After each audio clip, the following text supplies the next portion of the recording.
చేసి చిలిపిగా చిందులేస్తావా బయట ఎగరేసే పరుగా బాబా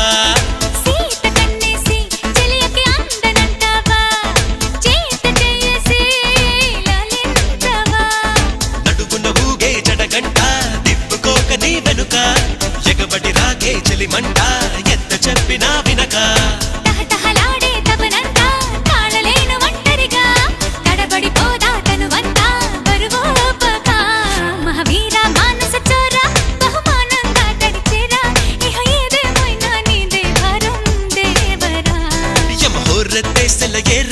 గమనిస్తున్నా కళ్ళారా శృతి మించిందమ్మో